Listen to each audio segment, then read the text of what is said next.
Yellow Home with Ella Schofield and Big House. Driving you home across the 7 Emirates tonight through till 8 o'clock. Nice having you here.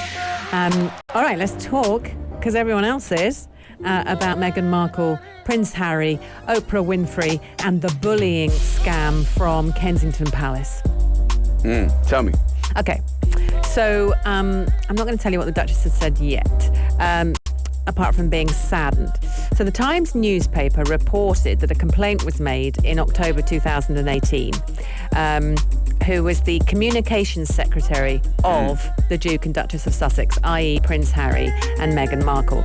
The complaint claimed that Meghan had allegedly driven 2 personal assistants out of the house and was undermining the confidence of a 3rd staff member.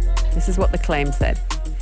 But her spokesman said, and this is the toe the line, the Duchess is saddened by this latest attack on her character, particularly as someone who has been the target of bullying herself, and is deeply committed to supporting those who have experienced pain and trauma.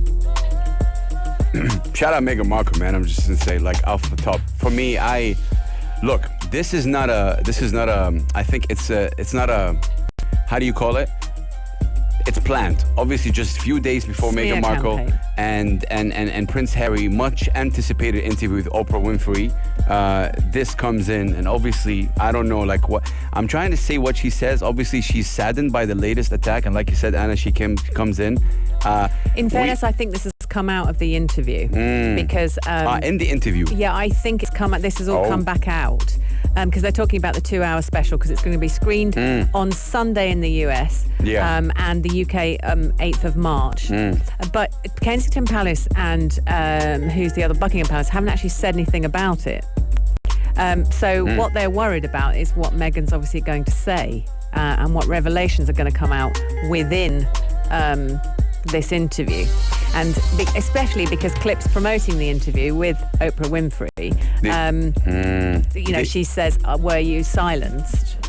I think it's interesting. Obviously, they released a letter, and the letter says, let's just call it what it is. It's a calculated smear campaign based on misleading and harmful misinformation. We're disappointed to see that this is, obviously taking place, and it's no coincidence that distorted several-year-old accusations aimed at undermining the Duchess are being briefed to the British media shortly before she and the Duke are due to speak openly and honestly about their experience. Okay, so it has been leaked. Interesting. The interview's been leaked? No. They're saying that the story is being brought up again just before the Oh, interview. yeah. I mean, like, it's a no-brainer, because obviously it's a big interview, and look, I get it. I totally get it. The difference, look, there's, to be totally honest with you, it's when you're in the West, you have that freedom anyway to talk like that, right? It is something that you do. When I say you guys, the West, maybe not as much as here in this region. So, but that's a fact. That's what it is. Yeah. So now she goes on with Oprah Winfrey, one of the biggest personalities in the world. A lot of people love her and whatever. And then obviously this is a big interview. Yeah. It's just a couple of days ahead. This is like not a coincidence. They want to try to. I kind of stay away out of that and just listen to my main man Harry. Prince, listen to that guy. Stop listening to my Meghan Markle, whoever. Stop listening to. Focus about the guy who lost his mom at the age, I don't know how old is he. I just looked at the pictures again. The dude was like 6 years old, losing his mom. His mom was killed. I think he was 8 or 9. Something like that. Yeah, and it was like, yo, you gotta wear a suit, you gotta take pictures, you gotta do that. Disgusting. And you just see the trauma. Yeah. And then what came out of that small kind of teaser, I didn't want history to repeat itself. I focus on that. I don't need to know anything else. Like, seriously, I don't care about what anyone But remember says. that, Oprah Winfrey's going to be loving this. Of course. She's going to wake up to those headlines and go, boom. Facts. Money in the bank. But okay, why did he choose Oprah to do, like, no, Oprah didn't, like, Do you think that he chose Oprah? she paid him? Like, he needs money? Like, yeah. What, okay, so if it's a paid thing and if it's confirmed a paid thing, then this is a custom thing to do for people, like to be on TV. Look, they want to give an interview. It's probably quite nice to speak out. I've got no problem with that. Do what you like. I find it quite interesting that there were several remarks made about Meghan Markle in the royal household. And Yeah, you said it that. was made several times. And there was an email leaked as well, which was from Meghan and Harry and their staff saying, to all staff members, if you see them in the grounds with their dogs, do not say hello, do not look at them, please. Don't try and make eye contact. They don't want to say hello. And I remember thinking, that's not, because the Queen walks around saying hello to everybody on her land. So, they do say there's no smoke without fire. Something happened between when she got married to Prince Harry. We all loved her, and then I think the press did a really horrible job on her, which is what the British press do. But there's also something going on. She was so unpopular. It wasn't like the staff are all going, she was so wonderful, we love her, we support Meghan. They didn't. They all kind of went, no, she's horrible. And that's really interesting. She doesn't seem to have much. But she hasn't gone out and spoke until now. That's the first time she's speaking about it. Like without the what they call it. There's an expression I forgot. Like the A to Z thing. Like I tell you something and then you tell Sama tells Mikey. Oh and yeah, then, Chinese whispers. Okay, that's a new one. But if I want to talk to Mikey, it was like, oh no, this is what Sama told me. I'm like, no, I didn't tell that to Sama. Oh no, Anna told me that. It's like changing of facts. And that's what we call Chinese whispers. You start off with one person telling something. By the time it gets to the 20th person, a monkey's changed into a banana and everything. So that's the first time that we hear from them before like a publicist or like a news. True. That's the first time we both. True. So it is highly anticipated. Yeah. And what are they going to say? And yes, you work in media, fam. Like they have to lure you in. The silence part. It's a good question. It's a great promo. It's a great question. It's a great promo. Everyone's like, what is she going to say? What is she going to say? What if she went on and said, I was received really well? And then people were like, oh, okay. So don't anticipate. It's highly anticipated, but don't overjudge. I do think we're forgetting about Prince Harry because he is, for me, he's my main man. Because he's the guy, he's an adult. He can choose whoever he wants to marry. He can choose to get out of the royal family if he wants to, still having respect, of course, to the family. And for me, because Princess Diana impacted my family, and I'm from Saudi Arabia. Yeah. Like, what does that have to do with anything? Because she was a princess of the people. Yeah. And when she passed away, it was a national, catastrophic, it wasn't only a Britain thing. It was a global thing. Yeah. No, I know that. And you can tell, you can look at that, but just look at him. And I think what he did so far was incredibly, very courageous. I don't know if anyone could have done that. I don't know if Prince William could have done that, to be honest. No, I don't. No, he was kind of not forced, but he had to take that lead of the, you know what? And I don't think there's anything wrong with that. No, I mean, of do course your not. thing. No. I think there are some sort of interesting parts of it, and there have been details that have merged into, the whole we're moving to Canada, and it was all about she's Canadian, that and they fudged that, and they ended up in LA, exactly where she wanted to be, and she's going to be on TV any day soon. Just watch this space. I mean, if another series of Suits comes out, it's going to have her all over the cover. You told me like how when they broke the news, they didn't actually have a conversation. They broke it on Instagram. So what about leaving? Right? Yeah, because they had to get out. Exactly. So they knew the mentality. Maybe if there was discussions, it would have done. So we're gonna go to Canada, and then you never know. I think the truth will come out one day. What's the reason for that?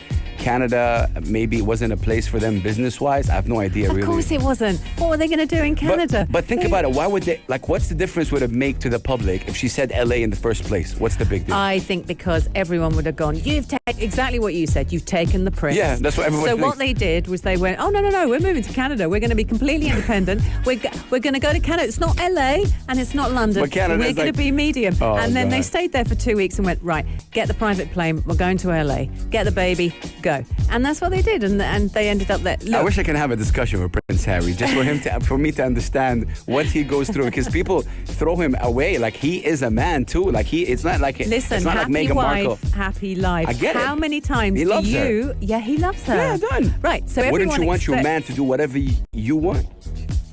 Isn't that a good thing? So all you're doing is endorsing my point. Yeah, I want my man to do exactly what I want. Okay. No, but we don't know if she said that. We don't know. No, but she's a strong female. She's got a lot to say. Oh, it's bad to be a strong female then? No, Huh? I am one. But what I'm saying is, I see you, Meghan Markle, and I think everybody I hear else you. is going. It's interesting. Everybody's going Meghan. Like, I'm from Saudi Arabia. I have no right to even talk about this, but I am with Prince Harry. In all of this, not even with Meghan Markle, and I am with Harry. What he went through was really terrible in my opinion, and now he wants to kind of get out of it. Just get him out. Stop including him in all of this, in my opinion.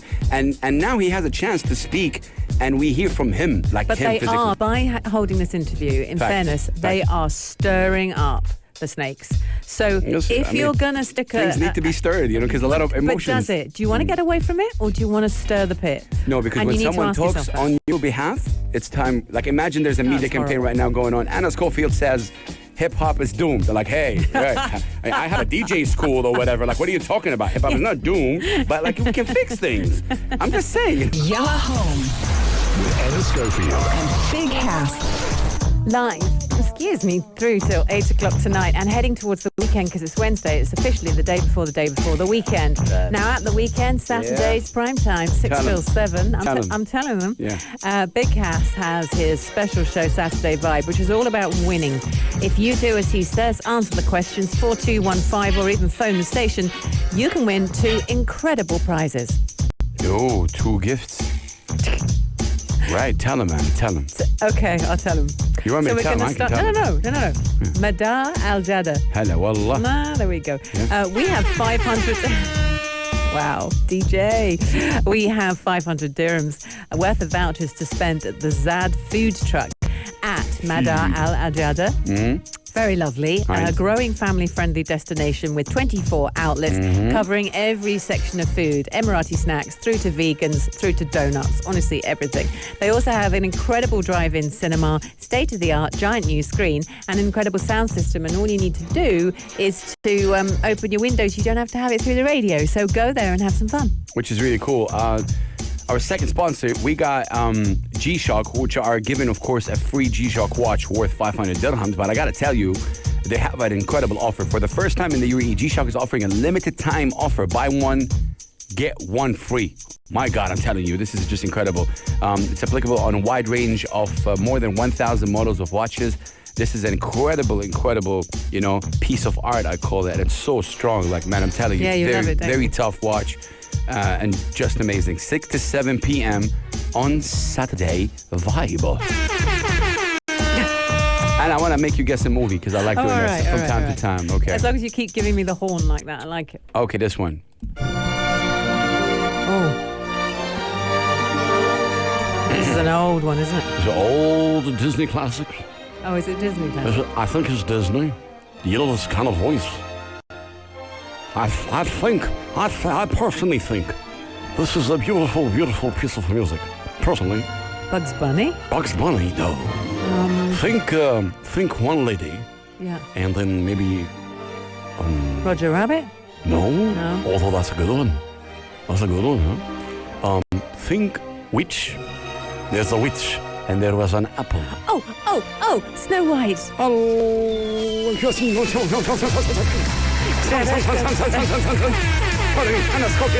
Anna Schofield. That's such a freak. Give me another one. Another one? Seriously? I like that you want another one. Hit me again. Yeah, I think I've showed you this. I'm going to show it again. If you don't know it, I'm going to be really disappointed. All right. Seriously disappointed. This is not Alcatraz again. No. Bugle. Yo, Mikey, she doesn't know this. Wait. I'm leaving it up to you, my brother. It's coming in again. Oh, It's it's big. Is it a space movie? I'm looking at Mikey at this point because Mikey, Oh, is it part of the Star Wars you should thing? look at Mikey right now. Just give it. It's looking incredibly menacing. Yeah, no. Don't come Come near on, me, fam. Mikey. Think, think about like it's the biggest. Franchise. Is it I a don't know Star Wars franchise. No. Like it's a superhero situation. Oh, is it Spider-Man? No. Superman? No. Wonder Woman? Yeah, Superman. Oh, wow. You got Sam and Mikey on their Wow. seat. Yeah, but I haven't seen Superwoman. Yellow Home With Anna Schofield. and Big House. Live through till 8 o'clock. Here we are, Anna and Hass. And let's talk about the sun killing coronavirus. Or does it? Controversial statement. Now, you actually blew me away earlier, Hass, because I remember the WHO coming out and saying, listen, there are direct links to sunshine, killing coronavirus. So it's actually vitamin D. Great for your immunity anyway, but in particular with viruses. So we all hopped off to get vitamin D tablets and make sure it was sitting in the sun for 15 minutes. And when I had COVID-19, I spent every day sitting in the sun for a bit. And I made the family. I was like, get in the sun. It's not for COVID-19, fam. Vitamin D is like before even COVID. You need to have a good vitamin D. Like before COVID, Absolutely. I had a deficiency in vitamin D, and that caused me a lot of issues. Yes, really bad for you. But I don't think it does burn off the virus. It doesn't like it. So they know that COVID, stats show that COVID-19 transmits stronger in cooler climates. Yeah, but I don't know. What I read doesn't say that. Like, there's no confirmation even with that. Like, even the WHO came out and said that. I'm quoting your people. No, they're not my people. Yeah, you're a big advocate for what they do. I'm not. I'm saying they give us the details as they have them. Well, I'm not. I'm okay, but I'm not. I'll go on and say it. I'm not. Because this could be one of those moments where first of all they said it was good and then they said it wasn't. So maybe that's one of those. But anyway, a fake sun. Come on. Fake sun. So each sunrise is a tiny miracle. There's an artist called Dan Roosgaard. Okay. He is from just outside Amsterdam. He hopes that one particular dawn will dispel the darkness of COVID, dimmed lives, blah, blah, blah. Hang on. So he debuted his project in a public square in Rotterdam. I see that. On Tuesday. Yeah. And it also could actually end up here in the UAE. But it builds on the studies proving that the light wavelength of nanometers can eliminate up to 99.9% of coronavirus. There you go. Just saying. You'll believe right everything there. you read. You what? read it Now the evidence is there, the research. So it started with the realization that something physically so small as the virus is having such a huge impact on our lives. That's what he said. Suddenly our world is filled with plastic barriers and stickers and yada, yada, yada. So he's built this, what do you call it, installation. Yeah. And basically it's shining this intense light, which is to mimic the sun, down onto people. Why are you laughing? Come on, man. Come on. This looks like it's an album artwork. Like it's a piece of art. It does look like that. It looks like Pink Floyd, doesn't it? Yeah. It's like, there's a... And this is not even how the sun looks like. But anyway, it's like... It might do. But I don't think... See, this is what you call conviction right now. I don't think anything you do, no matter how scientific or crazy, will take the benefits away from the sun or even be close to what it is. Listen, we're not saying replace the sun. No, it's like fake sun is saying can take away COVID. But imagine if you come from a country where there's no sun right now. Hello, UK. Like, get in the lamp. It's brilliant when, I've got SAD. Sad disease. Yeah. And if there isn't sunlight, I lose my mind. But actually, I get headaches. I get depressed. Yeah. Whole 9 yards. So with people like me in the UK, they recommend a certain light. And there's a light in your house, and it's supposed to mimic the sun's light, and it's supposed to feed your brain to actually trip the happy vibes. Yeah, no, I get that, but to have like the statement that I'm getting is like you put this, it takes 99.99% of the COVID out of your body. That's what it is. Like this. No. That was the statement about the sunshine. So what he's trying to do is replicate that. You can't replicate that. No, but he's giving it a go. So you can't replicate it 100%, but you can have a stab. And that's what he's done. Installation is cool, but don't tell me it does anything. Like come at me like that, Like at you.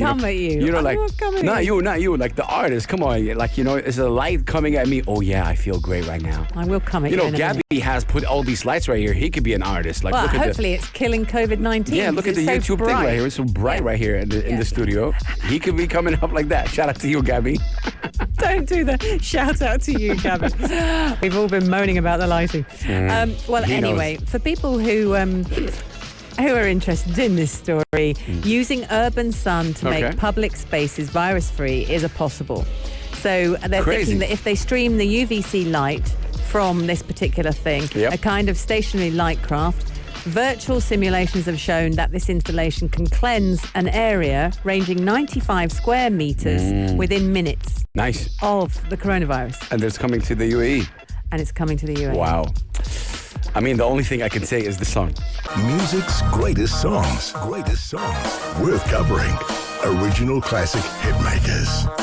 So we're going back, but not so far back that we're not talking about an artist who is alive and well and kicking and still in the game. Be he quite old now, and it's quite funny looking at pictures. He's 71 years old, and the pictures that I was flicking through as I was researching Peter Gabriel, of course, from Genesis, but way before that too, and a solo career after.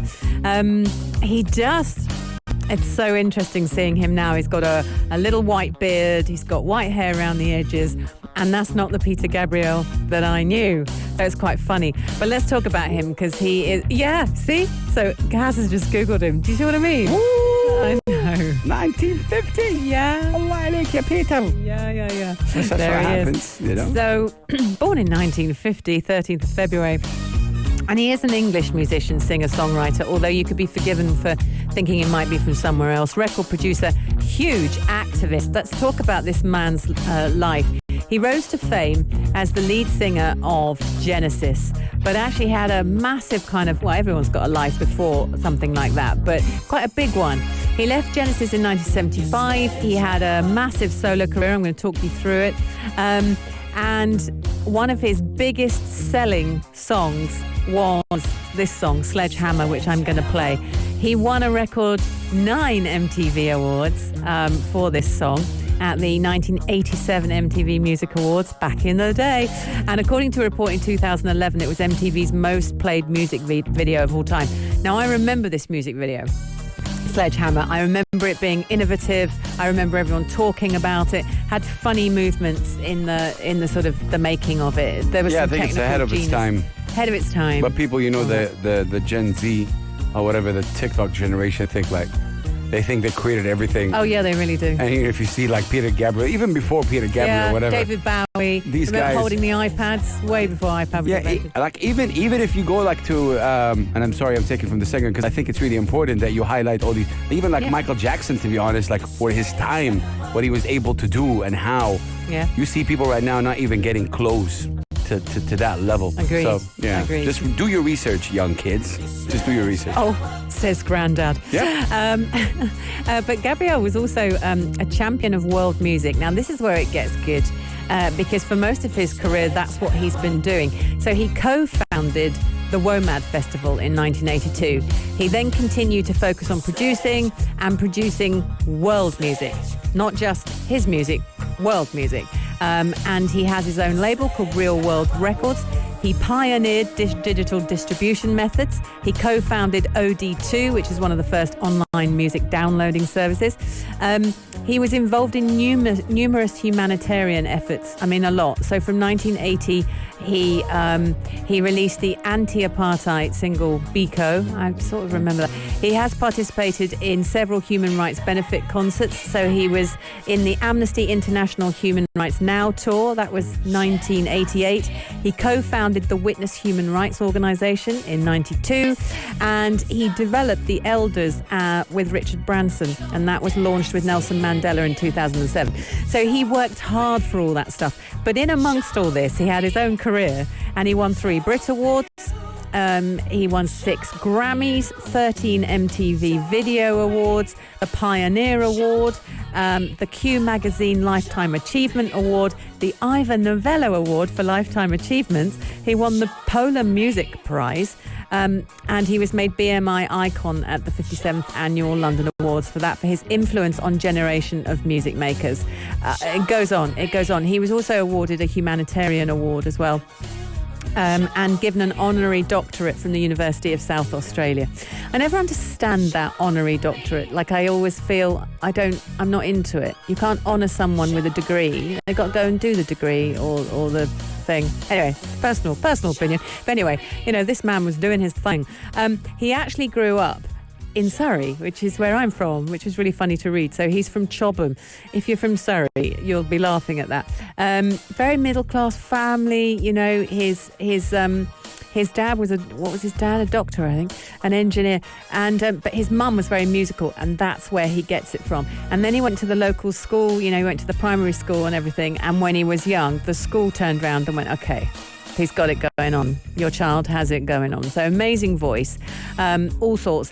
And then he went to Charterhouse, which is in Surrey. And in Charterhouse, which is in Godalming in Surrey, very famous school, still there, he met the first people for his band, and they formed a band, and that's what they put out there. Now, at this point, they then hit Jonathan King. Jonathan King, I feel like I should do the music rates on Jonathan King, although towards the end, I feel like he had a bit of a dodgy time, and Jonathan King's story gets quite dark at the end. But again, he came out of Charterhouse, and when they had an album, the guys, Gabrielle Banks and Stuart, they all went to Jonathan King, and he turned into a musician and blah, blah, blah. And they said, look, this is what we're doing. And he went, I love it. I absolutely love it. Took them on. They then decided on a name, and the name was Genesis. And Genesis had about 4 albums that just didn't work. And who knew that? So going through all the things, this is early 70s, they kept releasing albums. They weren't making any money. At one point, Peter Gabriel said, I'm off, and decided to go and get a degree, and he got it into some amazing university. Other members went off and blah, blah, blah. Then they came back and they said, right, look, let's do it properly. Let's make Genesis work. So I want you to imagine now they're on this tour, okay? And Peter Gabriel started to get more and more flamboyant. Okay, so he started to dress up and do crazy stuff. Anyway, this one particular performance, he goes off stage during a break. And one of the things that he did, so this is before really the stage shows when you went to see a band were all formulated properly. So he used to tell stories while the band was warming up, or there was a gap between songs. He used to tell stories, and apparently back in the day, this was like, whoa, this is new, you know. Oh, anyway, it's still now though. Like yeah, cool but artists now like Michael Bublé does it. No, but they talk. I think they talk to the audience a bit more. No, but Peter Gabriel used to tell a story. He wouldn't necessarily. I mean, anyway. But yeah, it's not like back then. Yeah, back then, you know, people just standing around waiting for the next song. Anyway, so he leaves the stage, and they're all just playing this kind of instrumental thing, and he comes back on in a fox's head and a red dress, and everyone went, what's going on? Now, he said afterwards in an interview, I didn't tell the rest of the band because I thought that they'd veto it. And the band obviously were shocked when he came in a fox's head and a red dress. And that was the front cover of their album at the time. That's funny. Anyway, the band weren't that impressed, except that when they woke up the next day, they were on the front cover of this magazine. Which one was it? I think it was a Melody Maker or something. They got so much publicity. It went up and down, national, international, and they doubled the price, the ticket price, and added more dates to the tour, and it completely made them. And from that, it was a springboard to actually Peter Gabriel being a bit David Bowie. You know, he would just go nuts and wear crazy stuff and be larger than life and sing all their songs, but just a fruitcake. And some of the outfits are outrageous. Brilliant. Anyway, he then decides in 1975 that he's going to leave, and he announces it to the band. The band were so irritated by the fact that he got more attention than them, that they were fine with that. And they then auditioned 400 singers to take over. And out of 400 singers, they couldn't find anyone that fit them. Well, obviously they haven't contacted me, but cool. Yeah, I mean, if they'd heard you rap over Take That, you'd have been in, baby. I hear you. I mean, it hurts me that they didn't call you. You were 5 at the time, weren't you? Anyway, 400 singers, nothing happening. And so, do you know what they did? They went, right, Phil, you're going to have to sing. And Phil, who was on drums... Shout out Phil Collins. Went, I don't want to sing. And they went, you're singing, mate, you're singing. So they got the bald guy at the back who wears jumpers. Amazing. Love him. And they go, you're front guy now. Yeah. And he went, all right then.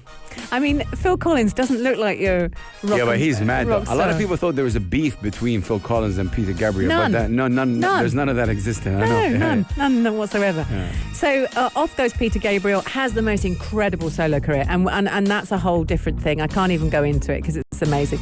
But I love the fact that Phil stepped into the line and then wrote the most incredible songs. Oh yeah. Because if you think about Phil what Collins came out of is Genesis, a legend, icon. In the Air Tonight.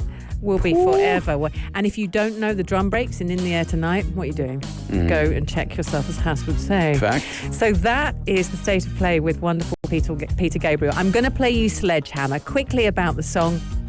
It was released as the lead single from the fifth album. In 1986. It was produced by Gabriel as well. I keep saying Gabriel. And it reached number one in Canada, spent 4 weeks on the Billboard Hot 100 in the United States, UK singles chart number 4 for weeks and weeks and weeks and forever, and obviously won 3 Grammys, MTV Awards. Yeah, it's just boom, fireworks, the whole 9 yards. Sledgehammer was described as a dance, rock, blue-eyed soul and funk song. Funk song? What? Oh, where are you getting these words from? Yeah, I don't agree. Seriously? Is this... Could be funk, no? It was influenced apparently by 1960s soul music. Soul. Yeah. That's what I feel like. Did they say pop there? Because there's a little bit of pop in it, or no? Dance rock. Dance rock, yeah. Blue-eyed soul. Yep. And funk. Yeah. So yeah, and that's where it came from. Majorly synthesized. Peter Gabriel plays the flute. Did you know that? Plays the flute in it. Yeah. Nice. Yeah. And it replaced. Now, hang on. Oh yeah, this is the juicy bit of it. So Sledgehammer is released, gets to number 1 in the US. Guess what song it bumped off the number 1 spot? In the Air Tonight. No, Invisible Touch by Genesis. Invisible by Genesis. Yeah. It's funny. And there was no beef, as you would say. Yeah. There was no argument between that. They both thought that was really funny. Yeah. They both thought it was Same funny. circle. Yeah, they all think it was totally funny. So let's hear. Yellow Home With Anna Schofield. and Big Hass. Hooray! Anna, I have a small announcement to make. You didn't warn me of this announcement, and you certainly didn't run it by management. No. Got to run it by management before I say it right now? Always. Putting me in that box. I am in the government. Yeah, oh, okay. I just wanted to shout out Sema. No, you didn't. Come on, what's your announcement? I swear, Sema's not here. Where's Sema? You shouted out Summer yesterday as well. So you like Summer, huh? What? I do. Yeah? She mad though. She is. Yeah. Uh-huh. What are you doing, Anna? Let's go right Just there. messing with you. Oh. What's the announcement? I was going to say a big announcement, but now, since you threatened me like that, you're going to be silent, no silence, the Oprah vibe. No, listen, you and Summer, that's fine. You've got a very nice friendship. Shout out Sema. Sema. I don't know if she likes calling me Sema. She's, I think she you doesn't. do call her that as well. She's like, what is Sema? Shall we talk about Dolly Parton? Yeah, I'm trying to find out the video. Let's play the video, and then we'll talk about it. What All do you right, think? ready? Okay. I'm finally going to get my vaccine. I'm so excited. What's up, Dawn? I've been waiting a while. I'm old enough to get it, and I'm smart enough to get it. So I'm very happy that I'm going to get my Moderna shot today. And I wanted to tell everybody, I think you should get out there and do it too. I even changed one of my songs to fit the occasion. It goes, vaccine, vaccine, vaccine, vaccine. I'm begging of you, please don't hesitate. Vaccine, vaccine, vaccine, vaccine. Because once you're dead, then that's a bit too late. Oh, my God. wow. I know I'm trying Thanks, Well, Dolly. thank you so much, Dolly. Yeah. And on that note, back to the studio. Amazing. Amazing. Obviously, she's a country music legend. Dolly Parton has been inoculated. I like that word. I learned it yesterday. Yeah, you did. Inoculated. She's about 110, isn't she? She probably did need to get She inoculated vaccinated. with the COVID-19 vaccine that she helped to fund, apparently. So Wow. Dolly broke into a song while getting the Moderna jab, adapting one of her best-known ballads to the tune of Jolene. She sang, vaccine, vaccine, vaccine, vaccine. I'm begging of you, please don't hesitate. Vaccine, vaccine, vaccine, please. Because once you're dead, then that's a bit too late. Wow. And- she also said she was dead serious about the vaccine. And she's just, yeah. Oh, she said, don't be a chicken squat, which I don't know what that is. Get out there and get your shot. Yeah, Brilliant. I mean, This is just priceless. She did say, I'm old enough to get it and smart enough to get it, and I'm trying to be funny now, but I'm dead serious, like you're saying about the vaccine. I think we all want to be back to normal, whatever that is. Yeah. And are you a fan of Dolly Parton? Be honest. No, I am. I don't know. She is a like- prolific songwriter. She is so clever. She wrote I Will Always Love You, which Whitney Houston made famous. Oh. But Dolly Parton wrote that. She wrote that fully. Yeah, and sang it first. And it's in an amazing film. Best Little House in Texas.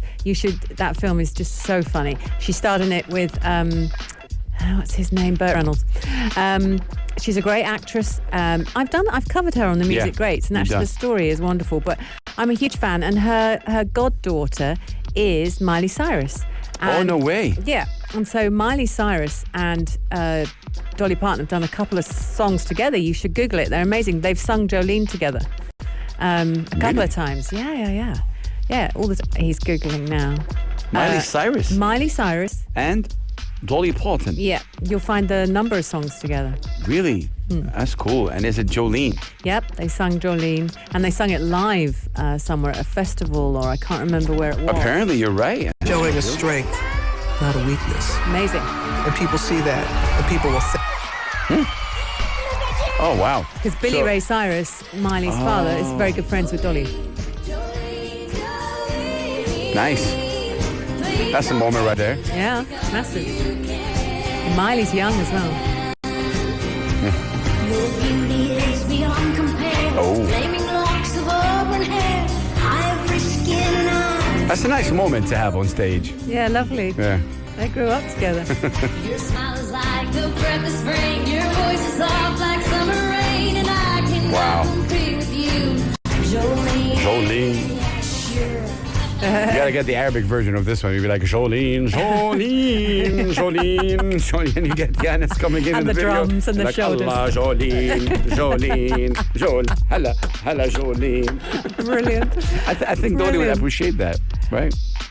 She might. Do you know what? She You probably see, would. You see how I did it? I said Dolly. Now Dolly will appreciate it. Dolly. I think if you sent that to Dolly, she would probably love it. I think with Giannis should be the start of that, because, you know, we're talking about his hair yesterday. You know, he has this Leo really Sayer hair. Yeah, you know, the curly. It's a Latin thing going on right there with his hair. You know, I'm telling you. Nice though. Yeah. You know, it's like Jolene, selfie. From one iconic moment to another. If you liked this episode of Yalla Home, drop a like and subscribe. 95. Be sure to follow us on Instagram for all our daily updates and top stories.